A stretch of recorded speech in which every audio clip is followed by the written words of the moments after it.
So make sure you comment down below who you think the best player in the NBA is, your top 5, your top 3, maybe your favorite NBA player, and also make sure, of course, you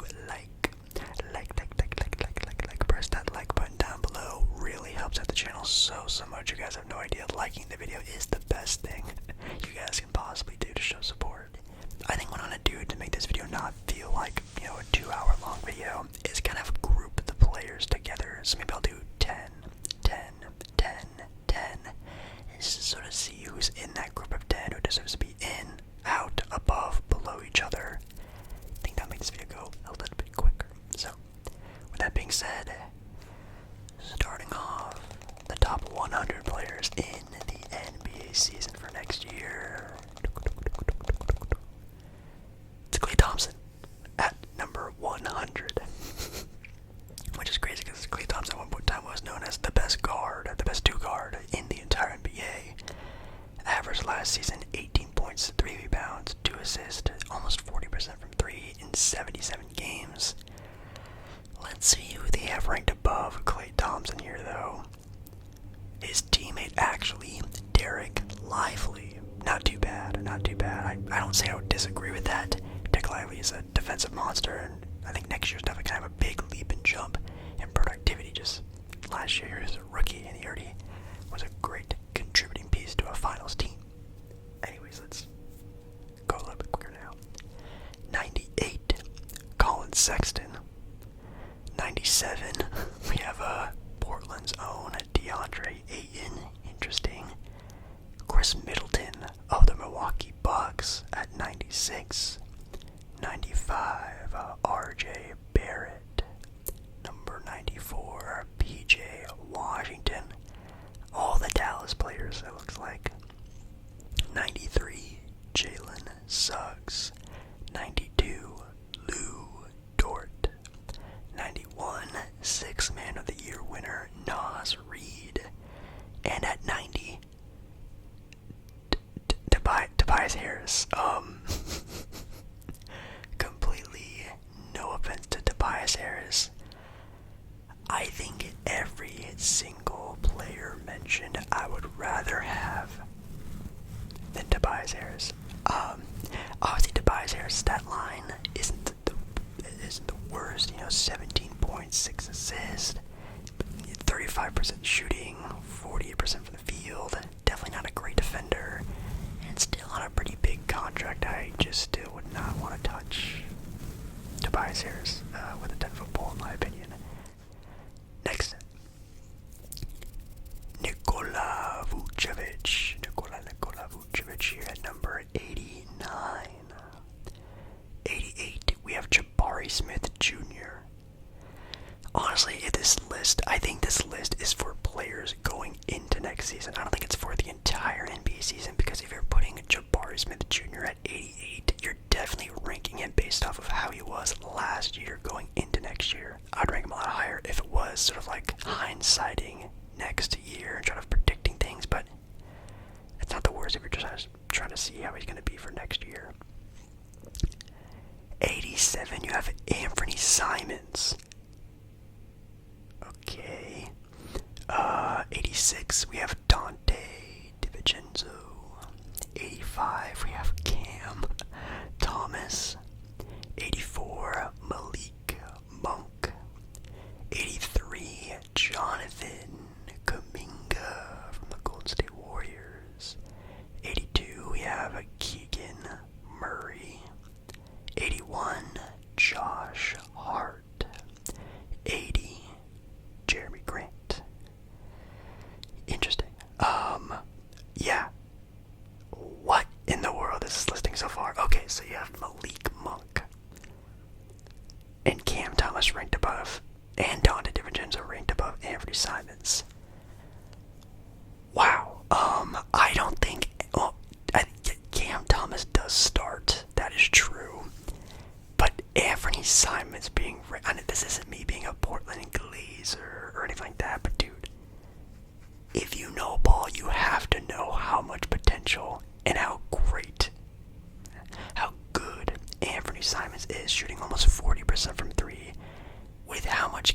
average this guy gets, him being treated like almost a star player on the offensive end. Shooting 40% from 3 is insane. Averaging almost 23, 6, and 4. You could definitely round up there. He did only play 46 games last year, but if you know, Portland is tanking. Portland wants to be bad. They can't have Anthony Simons having a 25-point-per-game season. They just can't do it. Now, do I think Anthony Simons is going to get traded at some point in time in the next couple years? Yes, because Scoot Henderson is the future, apparently, even though they have a guy like this, but it is what it is. I can see why he'd be ranked kind of low. Coming in at 79 is Jaden McDaniels. Oh, wait. Chris Middleton was ranked below all of these guys. I guess they're factoring in age or something like that. That just popped into my head. Yeah, we already named Chris Middleton. That's insane. Anyways, Jaden McDaniels. 78, Herb Jones, one of the best perimeter defenders in the NBA. 77, we have Emmanuel Quigley. Above Anthony Simons and all these other guys. 76, we have Devin Vassell. 75, D'Angelo Russell. Okay. D'Angelo Russell, 75. 74, we have Trey Murphy. 73, we have Bradley Beal. Whoa, that's pretty low. 72, Josh Gibi. 71, CJ McCollum. And at 70, we have Kobe White. Alright, this listing is already just super invalid because of the plays we just mentioned. And then you have guys like Josh Giddey is insane, who averaged 12 points on a 33% shooting from 3. Number 69, we have Tyler Hero. 68, Jalen Johnson. Let's see. 67, we have Miles Bridges. Oh, goodness. 66, we have Fred VanVleet. 65, we have Jalen Green, a player we just mentioned. 64, Michael Porter Jr. 63 is Austin Reeves. 62 is Zach LaVine. Whoa. 61, Kyle Kuzma. And at 60 is Jared Allen. Wow, Zach LaVine, 62. I need to see players ranked above him. But again, I think it's just another player that we've kind of forgotten about just because where he is. He played in 25 games last year, so again, kind of going into next year, if we're rating him based off of it was last year, I guess it does kind of make some sense, but I do think he's going to have a bounce-back season, and maybe it'll eventually get him traded to a destination that'll actually focus on winning. No offense to Chicago out there. Austin Reeves being ranked 63 is not bad. I think he's just a really solid starter. You know, one of the best role players, if you want to call him a role player in the entire NBA. He does a great job at doing a lot of the little things for the Lakers. Jalen Green at 65, that's not bad. Fred VanVleet at 66 is kind of whoa, especially when you rank some other sort of like the older guards and players so low on this ranking. Why would you have Fred VanVleet at 66? He averaged 17 points, 8 assists is actually not too shabby. He also played in 73 games last year, so maybe they're just assuming the health in this ranking as well, which I guess health you do have to sort of take into some sort of perspective when doing these sort of rankings. Jalen Johnson, I think, is another player kind of like Jabari Smith Jr., like I mentioned, where, you know, if you're ranking it based off the entire year, I think he can also make even another big jump. I know last year he put on, you know, it was put on the radar for a lot of players and teams, but now I think next year he can even get carried off of that. He only averaged 16 points, 9 rebounds last year, 51% from the field, only played in 56 games, so I think he's going to have another player that might be able to push through that ceiling of potential and maybe become even better. So I think maybe going into next year, not the worst, but I think for an entire year, could definitely be a lot higher. We're going into the 50s now. 59, we have Aaron Gordon. Whoa, averaging 13.6 rebounds. Interesting. 58, Brandon Miller. Okay. Wow, so they're assuming that going into next year, Brandon Miller is going to be better than like guys like Kyle Kuzma and stuff like that, but this isn't based off of like potential or the entire year or anything like that. This is just based off of going into next year. Why do they have Brandon Miller ranked so high? If he has some of the other guys with high potential for next year ranked so low, I have no idea. He averaged 17 points, 4 rebounds, 44% from the field. He did play again, 74 games. Maybe that factor is really significant in the ranking system, how many games played that they did, but I love Brandon Miller, and I think if this was like a more hindsight area, being almost a top 50 player isn't crazy to say. I like Brandon Miller a lot. I kind of wish Portland drafted him over Scoot, but why so? Why not? Like, he's ranked above guys like Jalen Green and stuff like that. It's kind of weird. 57 is OG Anunoby. 56 is his teammate in New York, Mikal. Almost called him Miles. Mikal Bridges. 55, the New Orleans Pelican, DeJounte Murray. 54 is Drew Holiday.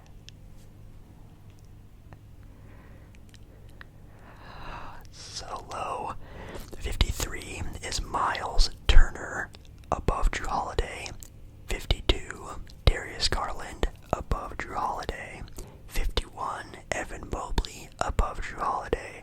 And at 50 is Derek White, above Drew Holiday. How is Drew Holiday still so unrightfully underrated in this league is insane. The dude has won 2 championships on 2 different teams, won an Olympic gold medal, and was a key point in factor being maybe their best perimeter defender on that team. And even on his current team that he's on, the Boston Celtics, the team that won just the most recent NBA championship, is arguably known as this sort of generation super team, is still ranked so lowly, is insane. I think honestly Drew Holiday is a Hall of Fame basketball player, and it's insane that he still gets kind of treated that way when you have guys like Darius Garland, who was on the trade block almost the entirety of last year, and also Miles Turner ranked above him. No offense to Miles Turner, really good starting center in today's day and age, but come on, Drew Holiday, come on. At 49, again we're getting in the top 50 range now. Desmond Bain. 48, we have Franz Wagner. 47, we have James Harden, barely cracking the top 50. 46, we have Brandon Ingram. 45, Sacramento's new player in DeMar DeRozan. 44 is Kristaps Porzingis. 43 is Jalen Williams. 42, Jaren Jackson Jr. 41 is LaMelo Ball. My God. And at 40 is Chet Holmgren. Wow. Okay. I mean, I respect not, like, they definitely do not glaze a lot of people on this listing. They do for others, but not a lot of them. I've seen people say Chet Holmgren can be like a top 3 center next year in the NBA. I really like Chet. I like him a lot. He did play in all 82 games last year, averaging almost 17 and 8, almost 2.5 blocks a game. Like, he's almost a great, I would say, starting center. Some people do need to pump the brakes a little bit when it comes to Chet Holmgren. I like him a lot, though, so him being in this area, I'm like a top 30 player, is not the worst thing. 39, we have Alperen Sengun. Do you think Sengun is better than Chet Holmgren? According to Hoops Hype, the answer to that is yes. 38, we have Julius Randle. 37, we have Cade Cunningham, again ranked above LaMelo Ball. Jamal Murray at 36. 35, we have Scotty Barnes, which again, if you're thinking thinking about going into next year, not the worst ranking for him, but the entirety of the year. Is that too low for Scotty? Who knows? Top 30 player. 34, Lauri Markkanen. 33, Kyrie Irving. 32, Rudy Gobert. Wow, the defensive player of the year, not even a top 30 player, is kind of wild. 31 is Karl Anthony Towns, and 30 is Jimmy Butler. Whoa. Wow, so we have like two big-time playoff performers in Jimmy Butler and Jamal Murray not being top 30 players. I mean, when you think about the top 30, I mean, 30 is really not that, not that low of a number. That's pretty upper echelon in the NBA. I think Jimmy Butler could definitely be higher. I think this is probably a good range for Jamal Murray. Like, these are like the almost all-stars of the NBA, and I don't remember if Jimmy Butler was an all-star last year. I think he was. He might have been injured or something like that. He played in 60 games, though, averaged 21 points, 5 rebounds, 5 assists, 50% from the field. And we all know how much of the engine Jimmy Butler is for that Miami Heat team. I think he could definitely be a lot higher. And Jamal Murray being just sort of like, a playoff performer. He's one of the best playoff performers and one of the most clutch players in the NBA. In the playoffs, makes a lot of sense. But during the regular season, no offense, he's kind of a forgettable player. I don't even know if he was an all-star ever in this run that Denver's been on, being one of the top teams in the NBA. But Kyrie Irving, averaging 26 and 5 and 5, 41% from the three, 50% from the field, being how much of a focal point he is on offensive ends. Defenses just rush the guy. In my opinion, I think Kyrie Irving deserves his respect for helping take that Dallas team to the NBA Finals, and I think he should be higher. At least to start the year. Sure, he can sort of wiggle his way down the rankings a little bit, but to start the year, he's not a top 30 player. That's insane to me. 29, we have Trae Young. 28, we have Big Bam Adebayo. 27, we have Paul George. Yeah, I don't know, would I rather have Paul George or Jimmy Butler? I mean, Paul George did have a really solid year last year, and I know the injury thing is like the meme of Paul George, but he played in 74 games last year, shot 41% from 3, 22, 5, and 3. Like, those are some really good numbers, which Kawhi Leonard is now ranked 26th in the NBA. Bro, this guy was known as, like, a couple years ago being still arguably a top 10, top 5 in that category. Could he be the MVP guy? Dude's not even a top 20 player in the NBA anymore. Man, this fall-off needs to be studied, just like my own fall-off. 25, we have Pascal Siakam. 24, De'Aaron Fox. 23, Paolo Banchero. 22, Zion Williamson. 21, Damian Lillard. And at 20 is Domantas Sabonis. As soon as I heard De'Aaron, I was gonna think, wait, where do they have Domantas Sabonis ranked? I love Sabonis. Sabonis is actually a Portland native. Him be ranked guys like Paul George and Dame and even Kyrie, and that is insanity. Sabonis averaged 19 points, 14 rebounds, 8 assists, almost a block a game, 82 games last year. He's a great player, and I think he should have been an all-star last year. The Kings players last year were snubbed of all-star spots, him and De'Aaron. But no. I would still rather have Dame. I would rather have Paul George. I would rather have Zion. Zion last year played in 70 games. You're telling me you'd rather have 82 games of Domantas Sabonis or 70 games of Zion Williamson? At 19, we have Ja Morant, super highly underrated. Oh, God. 18, we have Jaylen Brown, the dude who just won Finals MVP, is ranked 18th. Okay. Donovan Mitchell, 17th. 16th, we have Devin Booker. Oh my God, we didn't say this player's name yet. 15 is Tyrese Maxey. Wow, above Dame and Trae and Kyrie and all those guys. Wow.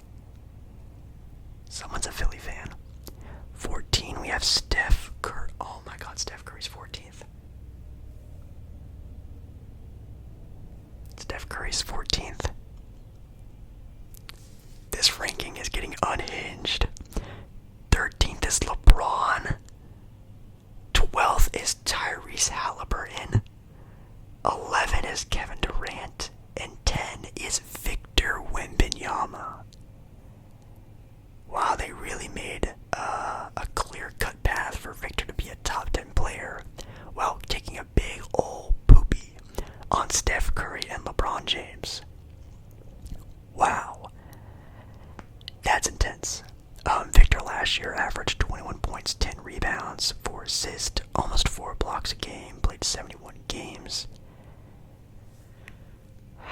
You know, I can't really say, oh, the glazing of Victor needs to stop, blah, blah, blah, because he is that good. If you watch basketball, if you've seen Victor play, you know he's just going to be one of the greatest players of all time. It's not a doubt in my mind.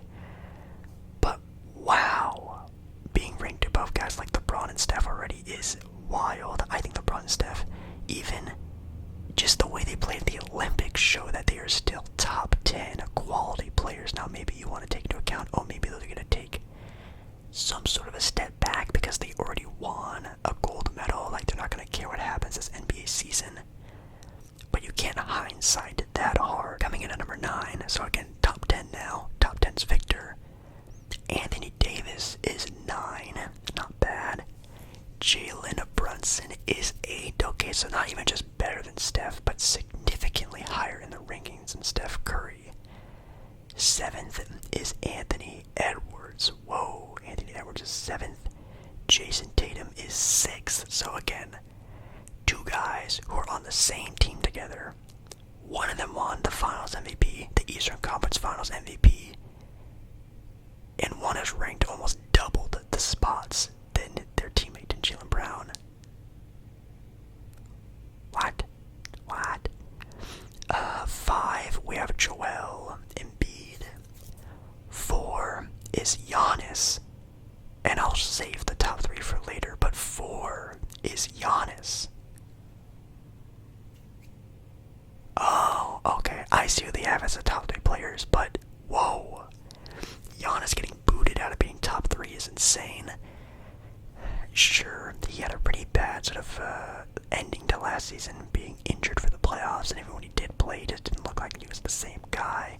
But for the regular season, he played in 73 games, averaging almost 31 points per game, 12 rebounds, 7 assists, a block, 61% from the field, almost 30% from 3, which for Giannis is definitely not too shabby. That is wild. Could Anthony Edwards end up being like such a great player? I think yes, but I don't know if anyone else would pick Devin Booker over Anthony Edwards or Donovan Mitchell still over Anthony Edwards. I think that conversation could definitely be had. Wow, the ending to this has been wild. Has been absolutely insane.